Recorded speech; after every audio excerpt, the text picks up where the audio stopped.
শত বাধা সত্ত্বেও যত বাধাই আসুক আমরা ঐক্যবদ্ধ জাতি হিসেবে এই নতুন বাংলাদেশ গঠন করব ইনশাআল্লাহ।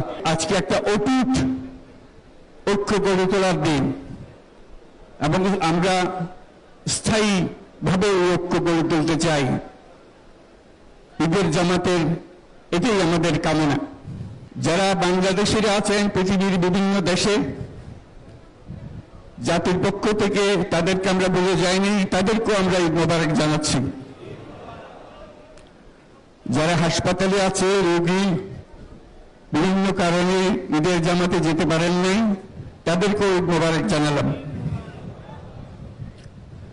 ঈদ দূরত্ব ঘুচানোর দিন,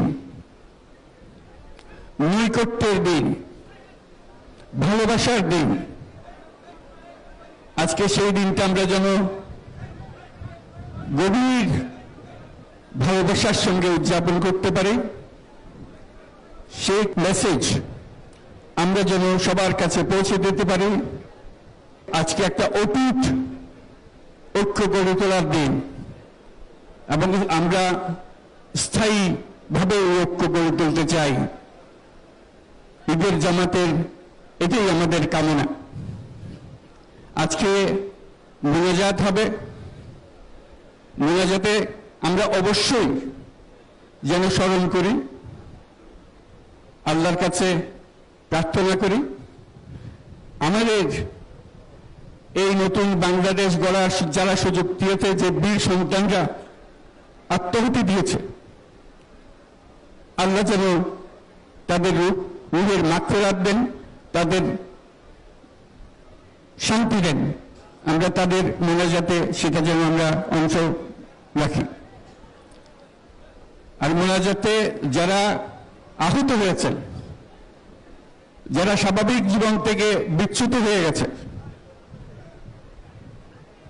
এই দেশের জন্য নিজেদের স্বাভাবিক জীবন ত্যাগ করতে যারা বাধ্য হয়েছে, তাদের স্বাভাবিক জীবন যাপনের ক্ষমতা দেওয়ার জন্য, রোগমুক্তির জন্য আল্লাহর কাছে যেন আমরা প্রার্থনা করি। আজকের দিনে আমরা প্রার্থনা করি, যেই নৈকট্য আজকের দিনে আমরা শুরু করলাম, এই নৈকট্য এবং এই ঐক্য জাতির জন্য যেন স্থায়ী হয়, আমরা যেন একটা ঐক্যবদ্ধ জাতি হিসেবে সামনে এগিয়ে যেতে পারি। যারা আত্মত্যাগ করেছেন,